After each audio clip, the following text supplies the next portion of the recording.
चंद्रमा मनसो जातश्चक्षुः सूर्यो अजायत श्रोत्राद्वायुश्च प्राणश्च मुखादग्निरजायत नाभ्या आसीदन्तरिक्षं शीर्ष्णोद्यौ समवर्तत पद्भ्यां भूमिर्दिशः श्रोत्रात् तथा लोकान् अकल्पयन् यत्पुरुषेण हविषा देवा यज्ञमतन्वत वसन्तोऽस्यासीदाज्यं ग्रीष्म इद्म शरद्धविः अस्यासन् परिधयस्त्रे सप्तः समिधः कृता देवा यद्यज्ञं तन्वाना अबध्नन् पुरुषं येन यज्ञमयजन्त देवास्तानि धर्माणि प्रथमान्यासन् तेह नाकं महिमानः सचन्त यत्र पूर्वे साध्य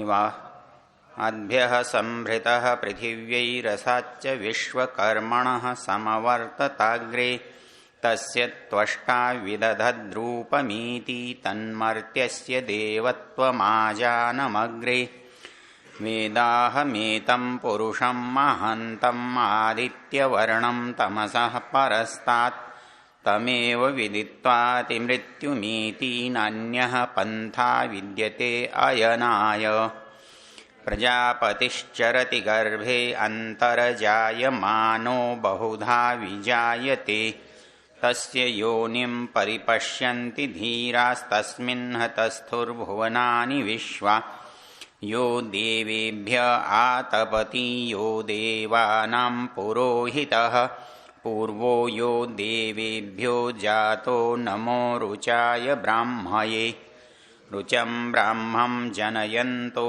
देवा अग्रे तदब्रुवन् यस्त्वैवं ब्राह्मणो विद्यात् तस्य देवा असन्वशे श्रीश्च ते लक्ष्मीश्च पत्न्यावहोरात्रे पार्श्वे नक्षत्राणि रूपमश्विनौ व्याप्तम् इष्णन्न ईशान अमुम्म ईशान सर्वलोकम् ईशान।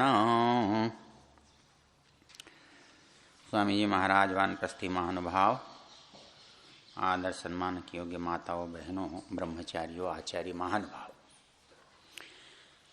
कल हमने 8वें मंत्र को देखा था। तस्मादश्वा अजायंत ये केचो भयादता। आज 9वां मंत्र है तम यज्ञम बर्हिषि प्रोक्षण पुरुषम जातमग्रत तेन देवा अयजंत साध्या ऋषयश्च।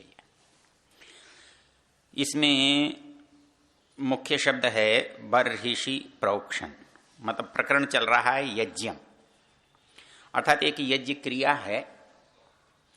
इस यज्ञ क्रिया में एक कार्य होता है बर्ही से शुद्ध करने का, और वो शुद्ध किया जाने वाला पदार्थ है उसे पशु कहते हैं। यहां मूल चीज समझने की क्या है, एक यज्ञ है और यज्ञ से जुड़ा हुआ एक पशु है। अर्थात यज्ञ करना है तो पशु होना चाहिए। अब इसका सहज अर्थ यह है पशु होना चाहिए, तो पशु किस लिए होना चाहिए? तो वर्तमान में तो पशु इसलिए होना चाहिए कि उसको काट के उसको यज्ञ में डालना चाहिए, और यज्ञ में डालने से ही यज्ञ पूरा होता है, यज्ञ सार्थक होता है। मान लेते हैं ऐसा भी हो सकता है। नियम यह है कि जो चीज यज्ञ के लिए आवश्यक हो उसके बिना यज्ञ होना नहीं चाहिए। तो यज्ञ इसके बिना हो सकता है कि नहीं हो सकता है? जो जैसे कोई आप भवन बनाना चाहते हैं, आप भवन बनाइए। आप कहते हैं कि नहीं इससे बनना चाहिए, इससे बनना चाहिए, इससे बनना चाहिए। हम कहते हैं ठीक है बना सकते हैं, लेकिन वो चीज उसके लिए अनिवार्य है क्या? भवन में अनिवार्य वस्तु हमारे ध्यान में लाने की है, और ये कह ये रहा है कि यज्ञ होगा तो पशु होगा, पशु नहीं होगा तो यज्ञ नहीं होगा। और आप यज्ञ कर रहे हो और आपके पास पशु नहीं है, या तो यज्ञ नहीं है, या वहां वो पशु नहीं होता होगा, कुछ और होता होगा। तो नियम क्या है कि पशु चाहिए यज्ञ करना है। तो अब समस्या क्या है? आज तो ठीक है, आपके पास पशु है, आपने यज्ञ कर लिया, लेकिन मूल चीज तो यह है कि भगवान भी यज्ञ करता है, वो पशु कहां से लाएगा? आपने कहा ईश्वर क्या करता है? यज्ञ करता है। जब सृष्टि बनाता है, सृष्टि बनाना रूप यज्ञ का संपादन करता है। और नियम यह है कि जब भी आप यज्ञ करोगे तो पशु तो लाओगे। तो वो कहां से लाएगा? उस समय तो पशु है ही नहीं। चलिए, उसके बाद कहता है कि मानस यज्ञ किया ऋषियों ने, और मानस यज्ञ किया तो मानसिक पशु बनाया। तो अब ये सोचने की बात है कि मानसिक पशु गाय बनाया, घोड़ा बनाया, गधा बनाया, क्या बनाया, लेकिन वहां पशु तो ये जो हम जिसको पशु कहते हैं वो तो नहीं बनाया। वहां तो बर्हिषा प्रोक्षण है। और यज्ञ पशु किसको बनाया? पुरुषम, पुरुष को पशु बना दिया। अब चलिए, यज्ञ करना है और आपको पशु चाहिए, तो पुरुष भी सुलभ है और पशु भी सुलभ है, तो कौन सा ठीक है? किससे ज्यादा पुण्य मिलेगा? तो फिर इसको क्यों नहीं? स्वामी श्रद्धानंद जी महाराज ने एक जगह लिखा है, बोले एक वकील बहस करने लगे, बोले मांस तो खाना चाहिए, उसके बिना तो अच्छा नहीं है, ताकत नहीं आती, फलाना नहीं आता। वो बोले मुझे मंजूर है, मुझे स्वीकार है, पर मैं आदमी का चाहता हूं और उसमें भी वकील का।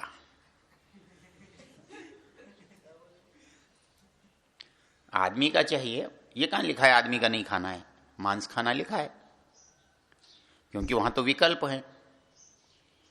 मतलब आप नियम क्या करते हैं? अपने विकल्प के अनुसार बनाते। आपसे कहो मक्खी मच्छर खाओ तो खाओगे, जबकि लोग खाते। एक हास परिहास में जो चुटकुले लिखते हैं उसमें एक लिखा था कि एक होटल में एक चीनी पहुंचा, उसके सामने चाय आई, उसमें मक्खी गिर गई थी। उसने पहले मक्खी चबाई, फिर चाय पी ली। उसके बाद कोई पाकिस्तानी भाई जैसा पहुंच गया, मांस तो खाता था पर थोड़ा नियम रखता था, उसने मक्खी निकाली, चाय पी ली। तीसरा गया, उसने चाय फेंक दी, बोला इसमें मक्खी पड़ी है, नहीं पीता। ये तो विकल्प हो गए। अर्थात आप ऐसा भी कर सकते हैं, ऐसा भी कर सकते हैं, ऐसा भी कर सकते हैं। अब प्रश्न ये है कि आपको जब विकल्प हैं तो बढ़िया विकल्प चुनना चाहिए, घटिया क्यों चुनना चाहिए? तो इसलिए यदि बलि ही देनी है पशु की तो उसकी क्यों नहीं दें, मनुष्य की क्यों नहीं दें? ये परिस्थिति आती है तो हमें ये देखना है कि पशु यज्ञ में करता क्या है जिसके बिना यज्ञ होता नहीं है।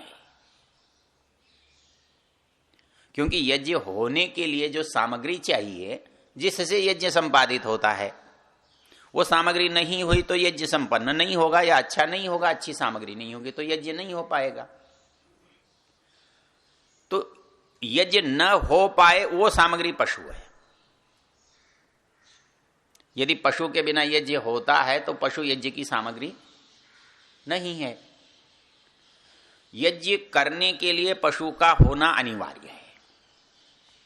अब परमेश्वर यज्ञ करता है तो पता है क्या करता है? वो अपने कोई पशु बना लेता है, वही पशु होता है, और वो पशु जो है उसके होने से यज्ञ संपन्न हो जाता है, तो सृष्टि बन जाती है। साधक चीज है, तो वो साधक है कि नहीं है?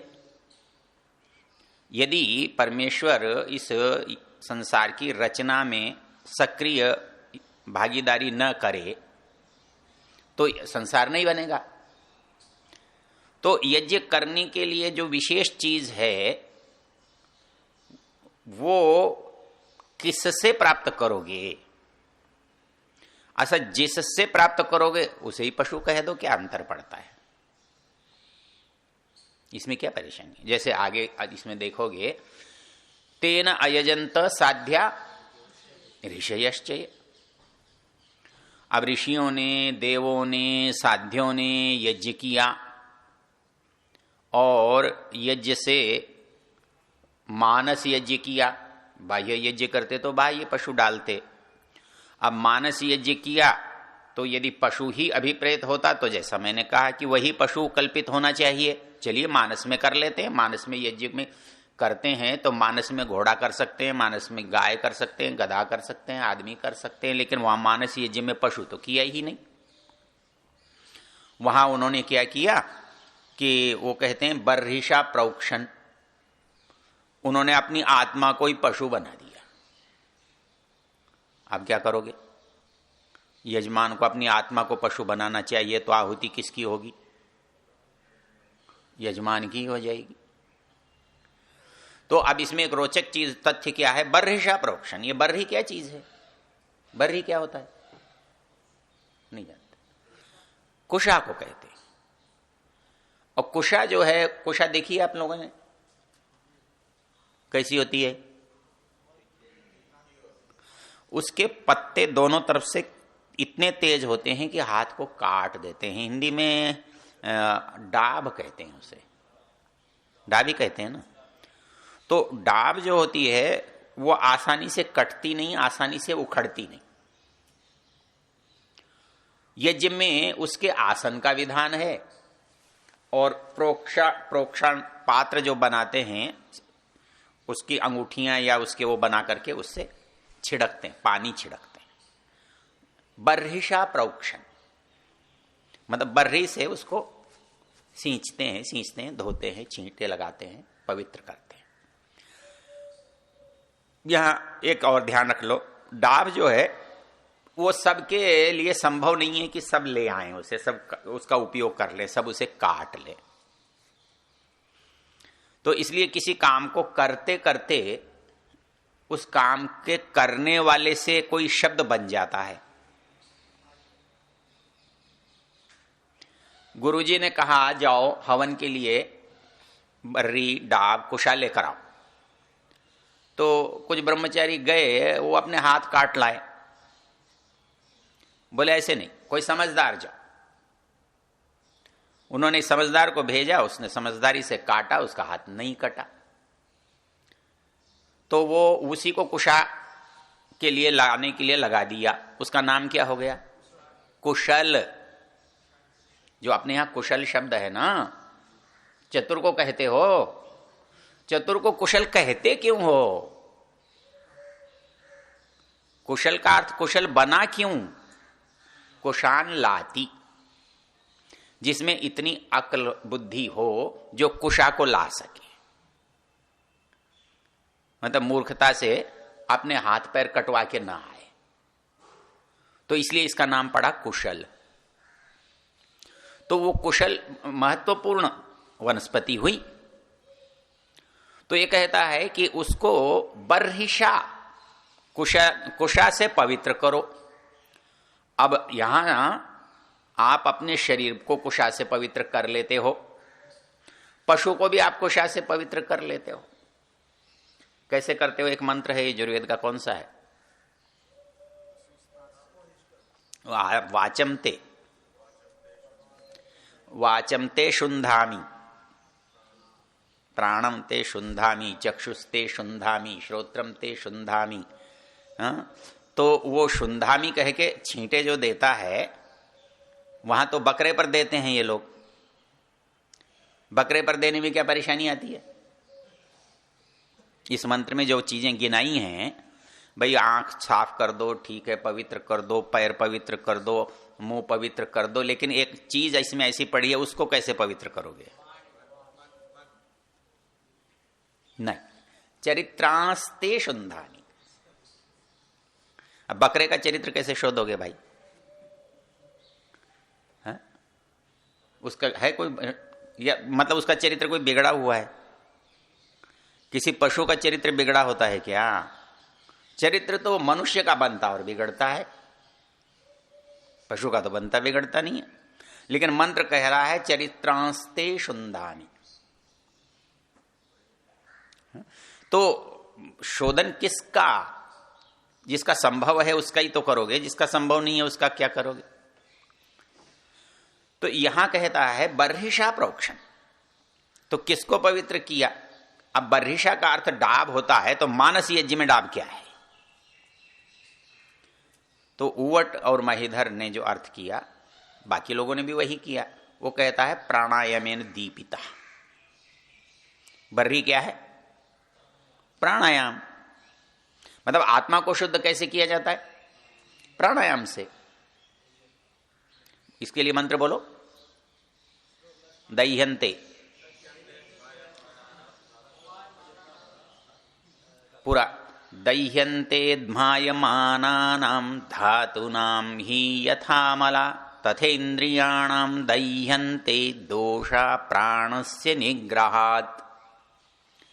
मतलब प्राणायाम वो काम करता है जो बाहर आग अग्नि करती है, ताप करता है। जैसे ताप में कोई धातु डाल देते हैं तो धातु तो नष्ट नहीं होती, लेकिन धातुओं के मल दोष नष्ट हो जाते हैं। तो वैसे ही शरीर में प्राणायाम जो है इंद्रियों के दोषों को नष्ट करता है।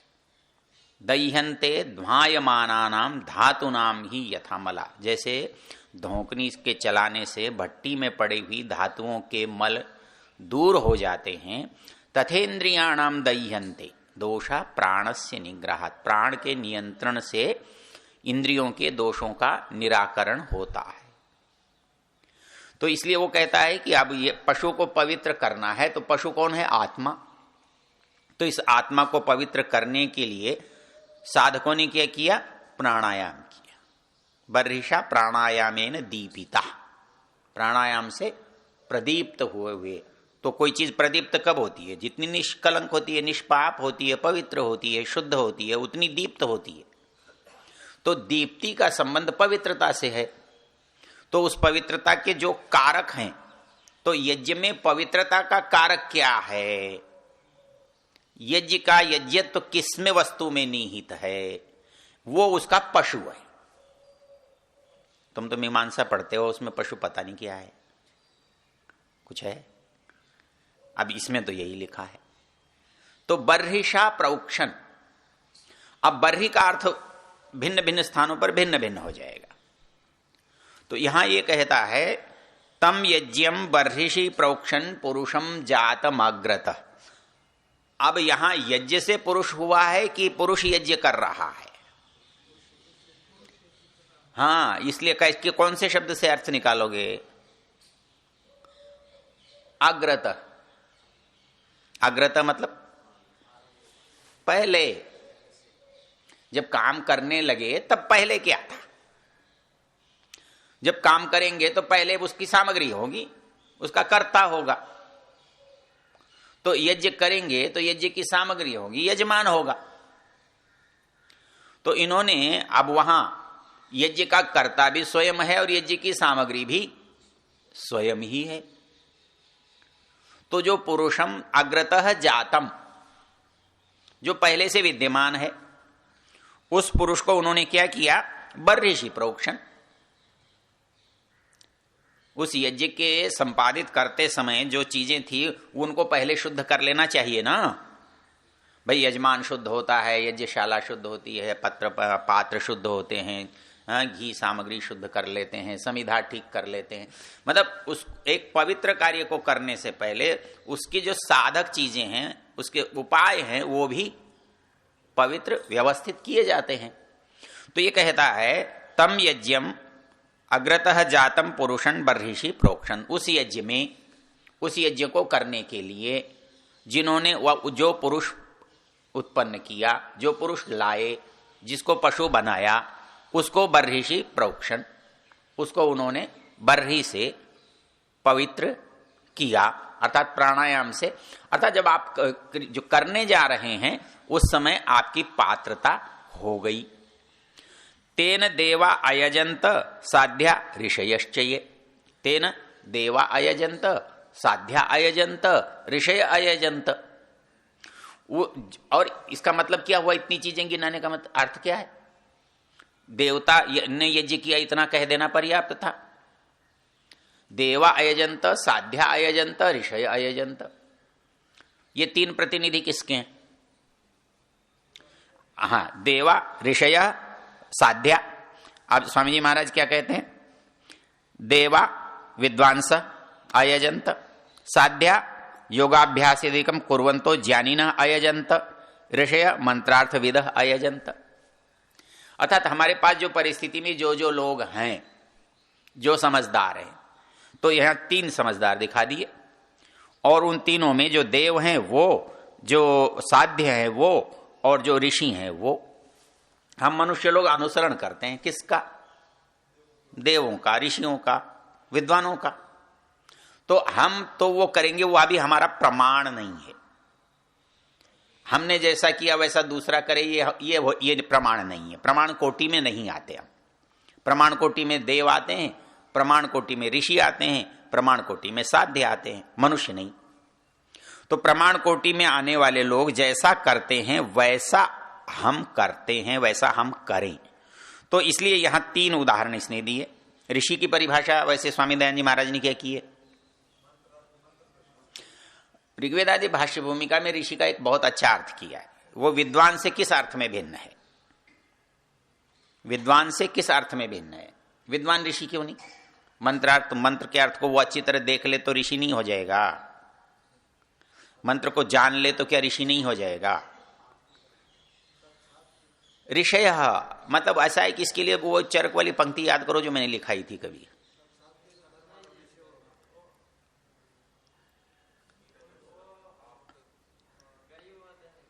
हाँ, गरीब होते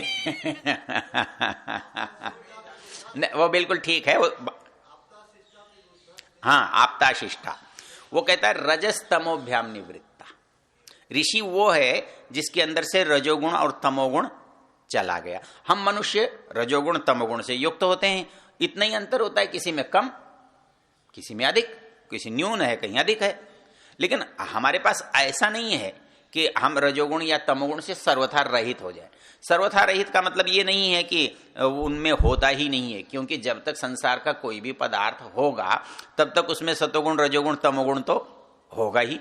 मन भी तो तीनों से बना है, बुद्धि भी तीनों से बनी है, शरीर भी तीनों से बना है, शरीर के साधन भी तीनों से बने हैं। तो फिर यहां कहने का अभिप्राय क्या है? वो उससे संचालित नहीं होते। हम रजोगुण तमोगुण से संचालित होते हैं। मतलब हम चाहें कि हम सदा सत्वगुण में रहें तो हम नहीं रह सकते। ऐसा नहीं हो सकता कि हमें क्रोध ना आए, ऐसा नहीं हो सकता कि हमें लोभ न हो, ऐसा नहीं हो सकता कि हम किसी वस्तु की इच्छा न करें। ये हमारे नियंत्रण में नहीं है। लेकिन वो कहता है ऋषि वो है जिसके नियंत्रण में है। कितना नियंत्रण में है? इतना नियंत्रण में है कि उसे उस चीज का ध्यान ही ना आए। ऋषि ध्यान को याद करो। कौन सा उदाहरण?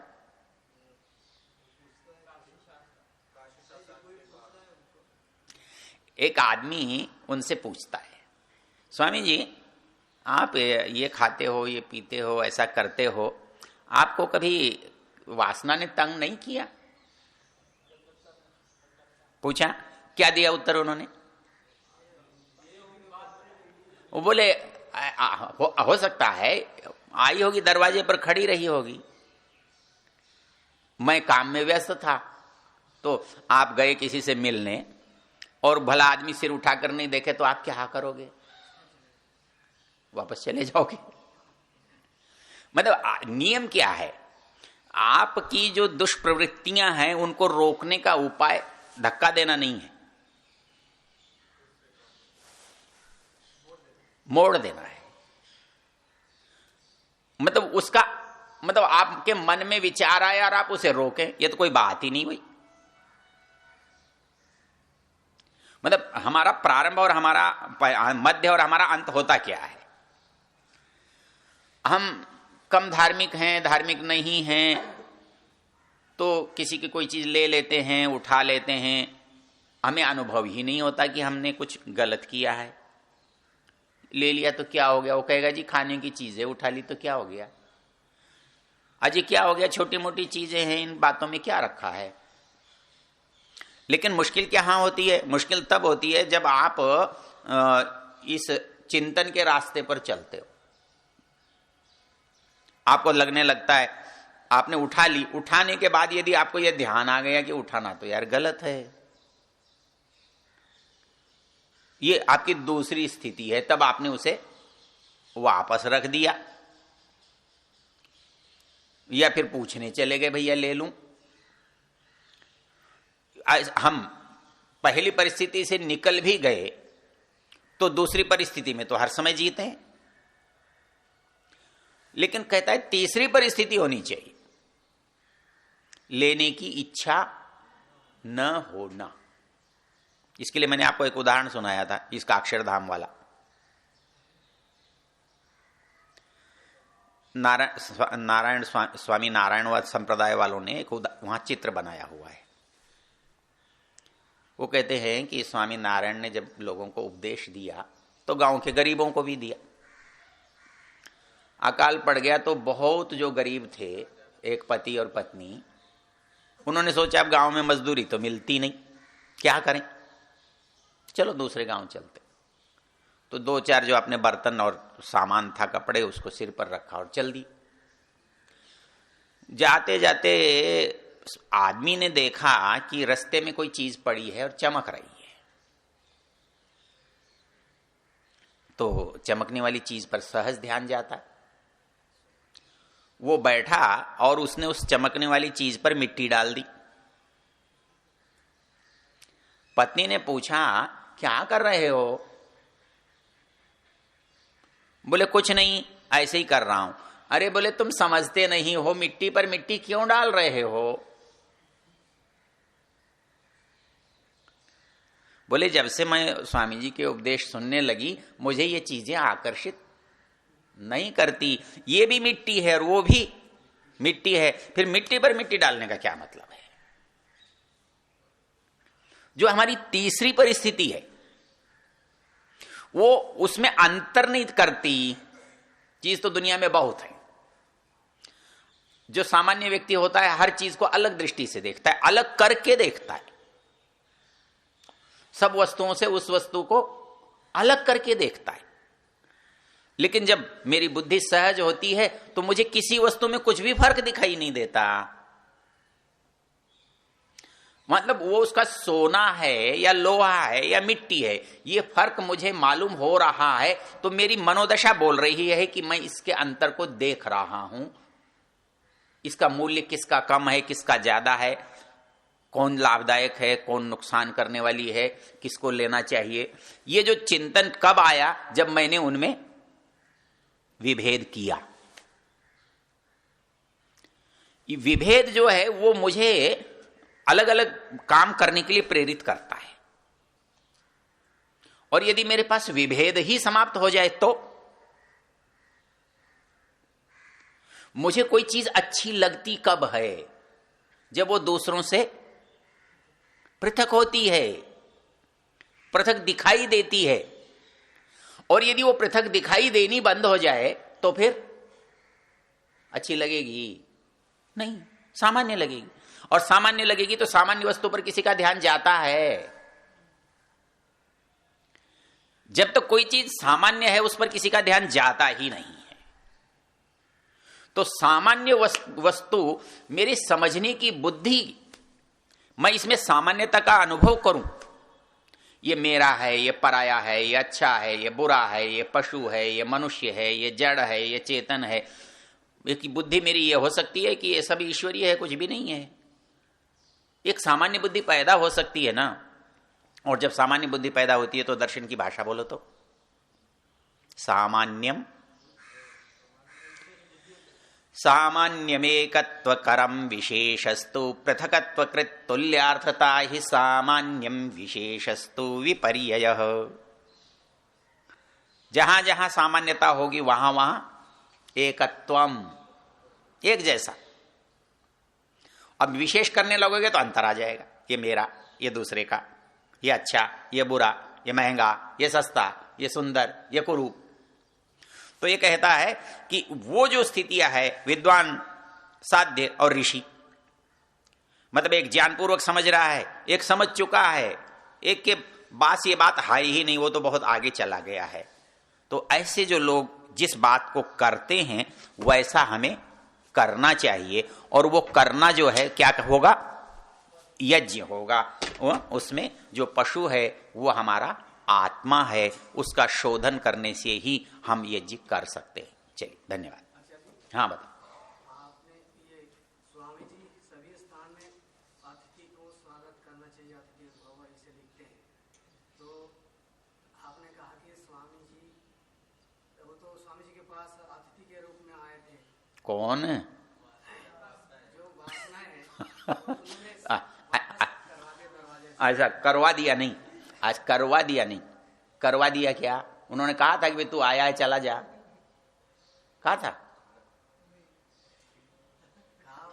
कहा होगा। उसका दूसरा उदाहरण सुनो। एक बहुत अच्छा उदाहरण इस संत का है, शायद सूफी का या किसी का। उसके वो संत बैठा था, रात को खटपट करता हुआ एक चोर आ गया। चोर आया तो संत ने पूछा कौन? वो भी भला आदमी था, बोला चोर। तो बोला मित्र तुम आए तो हो, लेकिन मेरी एक समस्या है, मेरे पास 1 रुपया है, लेकिन कल इसको किसी को देना है, और तुम खाली जाओ मेरे घर से आके, ये मुझे स्वीकार नहीं है। तुम ऐसा करो, इसे मुझे ऋण रूप में दे दो, मुझे ऋण रूप में दे दो, जब मेरे पास दोबारा होगा मैं तुम्हें दे दूंगा। चोर ने कहा ठीक है। एक दिन क्या हुआ कि चोर पकड़ा गया। चोर पकड़ा गया, चोरी में पकड़ा गया, कहीं ना कहीं पकड़ा जाता है। तो लोगों ने कहा कि ये चोर है, चोर है, चोर है, पकड़ा गया, पकड़ा गया, पकड़ा गया। तो उस संत को भी पता लगा कि चोर है, पकड़ा गया। उसे याद आया ये तो उसका तो मैं कर्जदार हूं। वो गया वहां, बोले भाई मुझे चोर से मिलना है। बोले क्यों, उसे कुछ उपदेश दोगे? हाँ, उसे कुछ होगे? बोले चोर होगा तुम्हारे लिए है, ऐसा है कि मैं उसका ऋणी हूं। तो बोले मैं उसका ऋण चुकाना चाहता हूं। उसने उसे 1 रुपया दिया। उन्होंने कहा चोर है।